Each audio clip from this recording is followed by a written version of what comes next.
ಆತ್ಮೀಯ ವಿದ್ಯಾರ್ಥಿ ಮಿತ್ರರೇ, ಕರ್ನಾಟಕ ಶಾಲಾ ಪರೀಕ್ಷೆ ಮತ್ತು ಮೌಲ್ಯ ನಿರ್ಣಯ ಮಂಡಳಿ ಬೆಂಗಳೂರು ಆಗಸ್ಟ್ 2024ರಲ್ಲಿ ನಡೆದಿರತಕ್ಕಂತಹ ವಿಜ್ಞಾನ ವಿಷಯದ ಪ್ರಶ್ನೆ ಪತ್ರಿಕೆಯ ಜೀವವಿಜ್ಞಾನ ವಿಭಾಗದ ಪ್ರಶ್ನೆಗಳನ್ನು ಉತ್ತರಗಳೊಂದಿಗೆ ಸವಿವರವಾಗಿ ಈ ಒಂದು ವಿಡಿಯೋದಲ್ಲಿ ನಾವು ಅಭ್ಯಾಸ ಮಾಡೋಣ. ಇದಕ್ಕಿಂತ ಮೊದಲಿನ 2 ವಿಡಿಯೋಗಳಲ್ಲಿ ಇದೇ 2024 ಆಗಸ್ಟರಲ್ಲಿ ನಡೆದಿರತಕ್ಕಂಥ ಭೌತ ವಿಜ್ಞಾನ ಮತ್ತು ರಸಾಯನ ವಿಜ್ಞಾನದ ಪ್ರಶ್ನೆ ಪತ್ರಿಕೆಯ ಉತ್ತರಗಳನ್ನು ನಾವು ಸವಿವರವಾಗಿ ಹಿಂದಿನ ವಿಡಿಯೋಗಳಲ್ಲಿ ಅಭ್ಯಾಸ ಮಾಡಿದ್ದೀವಿ. ಆ ವಿಡಿಯೋಗಳನ್ನು ವೀಕ್ಷಿಸಲಿಕ್ಕೆ ನೀವು ನಮ್ಮ ಚಾನಲನ್ನು ಲೈಕ್ ಮಾಡಿ, ಶೇರ್ ಮಾಡಿ ಮತ್ತು ಸಬ್ಸ್ಕ್ರೈಬ್ ಮಾಡಿ. ಸಮಯವನ್ನು ವ್ಯರ್ಥ ಮಾಡದೆ ನಮ್ಮ ಪ್ರಶ್ನೆ ಪತ್ರಿಕೆಯನ್ನು ಸವಿವರವಾಗಿ ಅಭ್ಯಾಸ ಮಾಡೋಣ. ಮೊದಲೇ ಪ್ರಶ್ನೆ, ಮೇದೋಜರಿಕ ಗ್ರಂಥಿಯಿಂದ ಸ್ರವಿಕೆಯಾಗುವ ಹಾರ್ಮೋನ್ ಅನ್ನುವಂಥದ್ದು. ಆಯ್ಕೆಗಳು: ಚಯಾಪಚಯ ಕ್ರಿಯೆಗಳನ್ನು ನಿಯಂತ್ರಿಸುತ್ತದೆ, ರಕ್ತದಲ್ಲಿನ ಸಕ್ಕರೆಯ ಮಟ್ಟವನ್ನು ನಿಯಂತ್ರಿಸುತ್ತದೆ, ದೇಹದ ಅಂಗಗಳಲ್ಲಿ ಬೆಳವಣಿಗೆಯನ್ನು ಪ್ರಚೋದಿಸುತ್ತದೆ, ಉಸಿರಾಟದ ಗತಿಯನ್ನು ಹೆಚ್ಚಿಸುತ್ತದೆ. ಸರಿಯಾದ ಆಯ್ಕೆ ರಕ್ತದಲ್ಲಿ ಸಕ್ಕರೆಯ ಮಟ್ಟವನ್ನು ನಿಯಂತ್ರಿಸುತ್ತದೆ ಅನ್ನುವಂಥದ್ದು. ಮುಂದಿನ ಪ್ರಶ್ನೆ, ಸಸ್ಯಗಳಲ್ಲಿ ಶೋಷಣ ಒತ್ತಡದ ಅಗತ್ಯವೆಂದರೆ ಅನ್ನುವಂಥ ಪ್ರಶ್ನೆ. ಆಯ್ಕೆಗಳು: ಬೇರು ಮತ್ತು ಮಣ್ಣಿನ ನಡುವಿನ ಅಯಾನುಗಳ ಸಾರತೀರಣೆಯ ವ್ಯತ್ಯಾಸವನ್ನು ನಿವಾರಿಸಲು, 2 ದಿಕ್ಕುಗಳಲ್ಲಿ ಆಹಾರವನ್ನು ಸಾಗಿಸಲು, ನೀರನ್ನು ಎತ್ತರದ ಭಾಗಗಳಿಗೆ ತೆಗೆದುಕೊಂಡು ಹೋಗಲು, ಎಲೆಗಳಿಂದ ಅಧಿಕವಾದ ನೀರನ್ನು ಹೊರಹಾಕಲು ಅನ್ನುವಂಥದ್ದು. ಸರಿಯಾದ ಆಯ್ಕೆ ನೀರನ್ನು ಎತ್ತರದ ಭಾಗಗಳಿಗೆ ತೆಗೆದುಕೊಂಡು ಹೋಗಲಿಕ್ಕೆ ಅನ್ನುವಂಥದ್ದು. ಮುಂದಿನ ಪ್ರಶ್ನೆ, ಪ್ರಾಣಿಗಳಲ್ಲಿ ಪರಾವರ್ತಿತ ಚಾಪಗಳು ಶೀಘ್ರ ಪ್ರತಿಕ್ರಿಯೆಗಳನ್ನು ನೀಡಲು ಹೆಚ್ಚು ಪರಿಣಾಮಕಾರಿಯಾಗಿವೆ, ಈ ಹೇಳಿಕೆಯನ್ನು ಸಮರ್ಥಿಸಿ ಅನ್ನುವಂಥದ್ದು. ಉತ್ತರ: ಪ್ರಾಣಿಗಳಲ್ಲಿ ಮಿದುಳಿನ ಆಲೋಚನಾ ಪ್ರಕ್ರಿಯೆ ಸಾಕಷ್ಟು ವೇಗವಾಗಿರುವುದಿಲ್ಲ. ಪ್ರಾಣಿಗಳು ಆಲೋಚನೆಗೆ ನರಕೋಶಗಳ ಸಂಕೀರ್ಣ ಜಾಲವನ್ನು ಹೊಂದಿಲ್ಲ ಅಥವಾ ಅತ್ಯಲ್ಪ ಪ್ರಮಾಣದಲ್ಲಿ ಹೊಂದಿವೆ ಅನ್ನುವಂಥದ್ದು. ಮುಂದಿನ ಪ್ರಶ್ನೆ, ತೆರೆದ ಪತ್ರದ ಚಿತ್ರ ಬರೆದ ಭಾಗಗಳನ್ನು ಕಾವಲು ಜೀವಕೋಶಗಳನ್ನು ಗುರುತಿಸಿ ಅನ್ನುವಂಥದ್ದು ತಾವಿಲ್ಲಿ ಚಿತ್ರದಲ್ಲಿ ಗಮನಿಸ್ತಾ ಇದ್ದೀರಿ.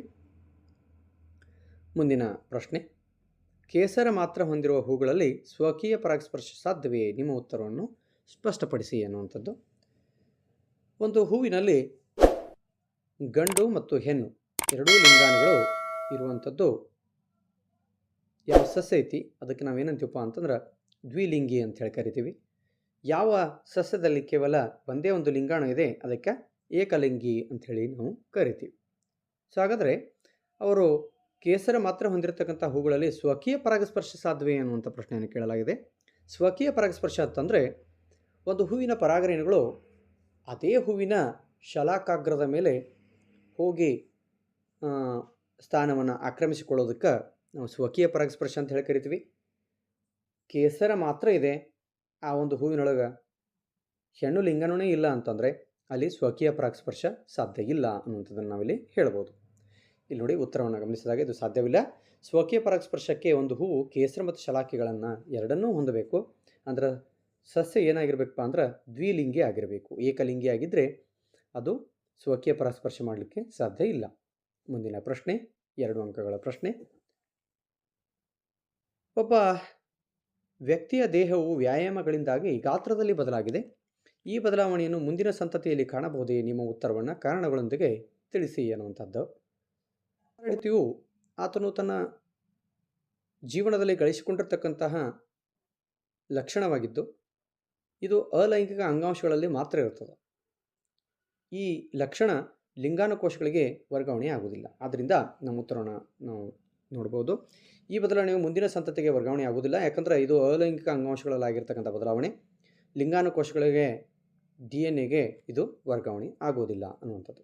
ಮುಂದಿನ ಪ್ರಶ್ನೆ, ಕೊಟ್ಟಿರುವ ಆಹಾರ ಸರಪಳಿಯನ್ನು ಗಮನಿಸಿ ಕೆಳಗಿನ ಪ್ರಶ್ನೆಗಳಿಗೆ ಉತ್ತರಿಸಿ ಅನ್ನುವಂಥದ್ದು.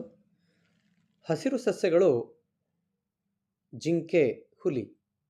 ಹಸಿರು ಸಸ್ಯಗಳು ಅನ್ನುವಂಥದ್ದು 1ನೇ ಪೋಷಣ ಸ್ತರ, ಜಿಂಕೆ ಅನ್ನುವಂಥದ್ದು 2ನೇ ಪೋಷಣ ಸ್ತರ, ಹುಲಿ ಅನ್ನುವಂಥದ್ದು 3ನೇ ಪೋಷಣ ಸ್ತರ.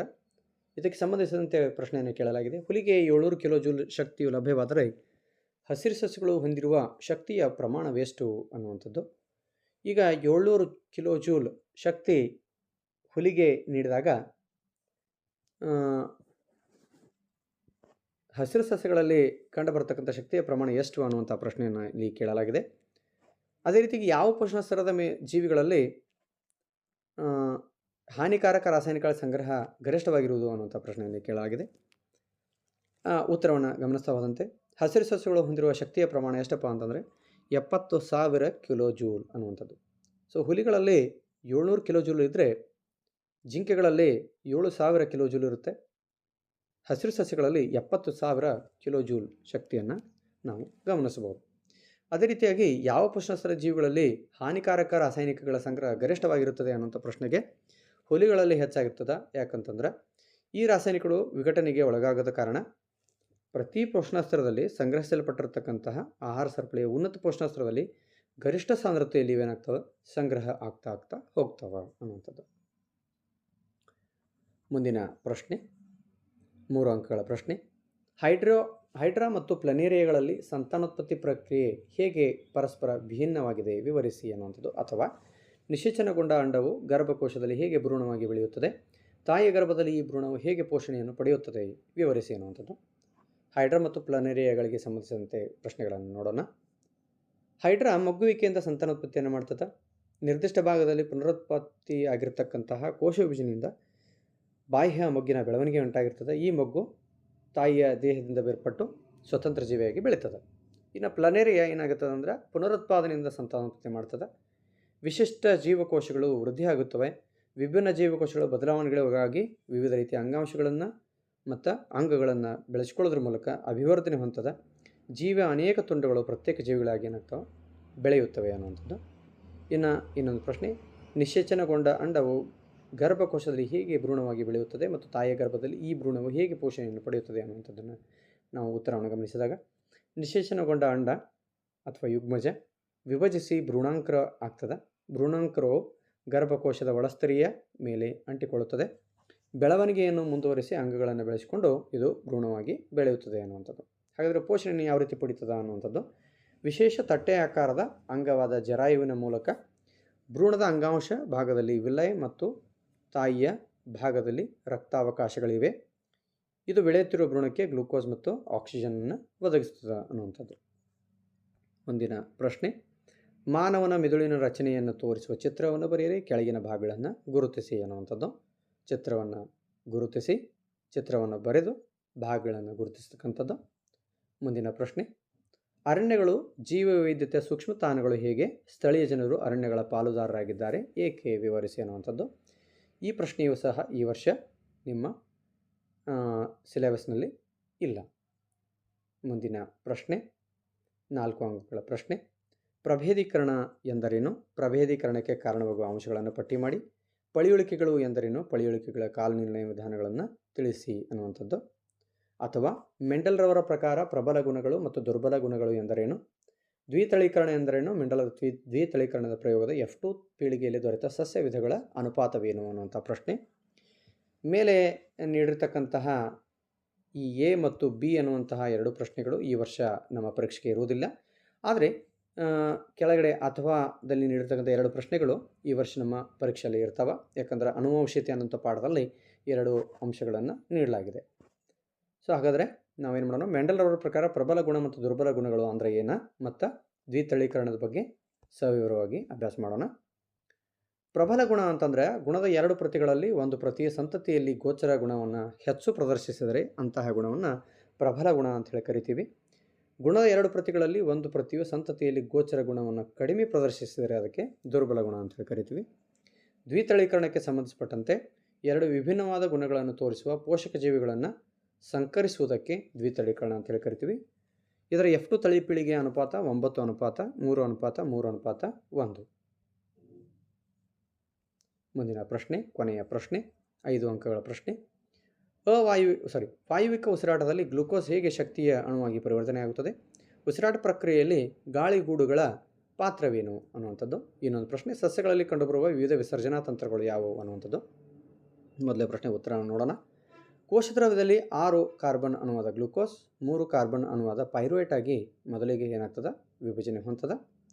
ಅದಾದ ನಂತರ ಮೈಟೋಕಾಂಡ್ರಿಯಾದಲ್ಲಿ ಪೈರುವೇಟ್ ವಿಭಜಿಸಿ ಕಾರ್ಬನ್ ಡೈಆಕ್ಸೈಡ್ ಮತ್ತು ನೀರು ಉಂಟಾಗ್ತದೆ. ಉಸಿರಾಟದ ಸಮಯದಲ್ಲಿ ಬಿಡುಗಡೆ ಆಗ್ತಕ್ಕಂಥ ಶಕ್ತಿಯನ್ನು ATP ಅಂತಕ್ಕಂಥದ್ದು ಈ ಅಣು ಏನಿರ್ತದೆ ಇದು ಸಂಶ್ಲೇಷಿಸಲು ಬಳಸಲಾಗುತ್ತದೆ ಅಂತ. ಗ್ಲೂಕೋಸ್ ವಿಭಜನೆ ಹೊಂದಿ ಪೈರುವೇಟ್ ಆಗೋದು, ಪೈರುವೇಟ್ ಮೈಟೋಕಾಂಡ್ರಿಯಾದಲ್ಲಿ ಕಾರ್ಬನ್ ಡೈಆಕ್ಸೈಡ್ ನೀರು ಮತ್ತು ಶಕ್ತಿಯನ್ನು ಉತ್ಪಾದನೆ ಮಾಡ್ತಕ್ಕಂಥದ್ದು. ADP ಇದ್ದದ್ದು ATP ಆಗಿ ಪರಿವರ್ತನೆ ಆಗ್ತಕ್ಕಂಥದ್ದು. ಗಾಳಿ ಗಾಳಿಗೂಡುಗಳ ಗೋಡೆಯ ರಕ್ತನಾಳಗಳ ಜಾಲವನ್ನು ಹೊಂದಿದ್ದು ಅನಿಲಗಳ ವಿನಿಮಯಕ್ಕೆ ಒಂದು ಮೇಲ್ಮೈಯನ್ನು ಒದಗಿಸುತ್ತದೆ ಅನ್ನುವಂಥದ್ದು. ಇನ್ನು ಹೆಚ್ಚಾದ ನೀರು ನೋಡ್ರಿ, ಅದೇ ರೀತಿಯಾಗಿ ಇನ್ನೊಂದು ಬಿ ಅನ್ನುವಂಥ ಪ್ರಶ್ನೆಗೆ ಉತ್ತರವನ್ನು ನೋಡ್ತಾ ಹೋದಂತೆ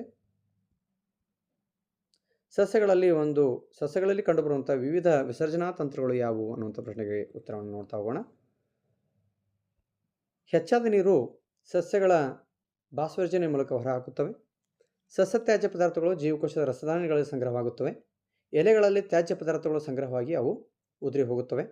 ಹಳೆಯ ಝೈಲಮ್ಗಳಲ್ಲಿ ತ್ಯಾಜ್ಯ ಪದಾರ್ಥಗಳು ರಾಳ ಮತ್ತು ಅಂಟುಗಳ ರೂಪದಲ್ಲಿ ಸಂಗ್ರಹವಾಗುತ್ತವೆ. ತ್ಯಾಜ್ಯಗಳಿಗೆ ಸಸ್ಯಗಳು ಮೃತ ಜೀವಕೋಶಗಳಿರುವ ಅಂಗಾಂಶಗಳನ್ನು ಬಳಸಿ ಎಲೆಗಳಂತಹ ಭಾಗಗಳನ್ನು ಕಳೆದುಕೊಳ್ಳುತ್ತವೆ. ಸಸ್ಯಗಳು ತಮ್ಮ ಸುತ್ತಲಿನ ಮಣ್ಣಿನಲ್ಲಿ ಕೂಡ ಕೆಲವಷ್ಟು ತ್ಯಾಜ್ಯ ವಸ್ತುಗಳನ್ನು ವಿಸರ್ಜನೆ ಮಾಡುತ್ತವೆ ಅನ್ನುವಂಥದ್ದು. ಸೊ ಮಕ್ಕಳೇ, ಇಲ್ಲಿವರೆಗೆ 2024 ಆಗಸ್ಟ್ರಲ್ಲಿ ನಡೆದಿರತಕ್ಕಂತಹ ವಿಜ್ಞಾನ ವಿಷಯದ ಪ್ರಶ್ನೆ ಪತ್ರಿಕೆಯ ಜೀವ ವಿಜ್ಞಾನ ವಿಭಾಗವನ್ನು ಸವಿವರವಾಗಿ ನಾವು ಅಭ್ಯಾಸ ಮಾಡಿದ್ವಿ. ಇದೇ ರೀತಿಯ ವಿಡಿಯೋಗಳಿಗಾಗಿ ನೀವು ನಮ್ಮ ಚಾನಲನ್ನು ಲೈಕ್ ಮಾಡಿ, ಶೇರ್ ಮಾಡಿ ಮತ್ತು ಸಬ್ಸ್ಕ್ರೈಬ್ ಮಾಡಿ. ಧನ್ಯವಾದಗಳು.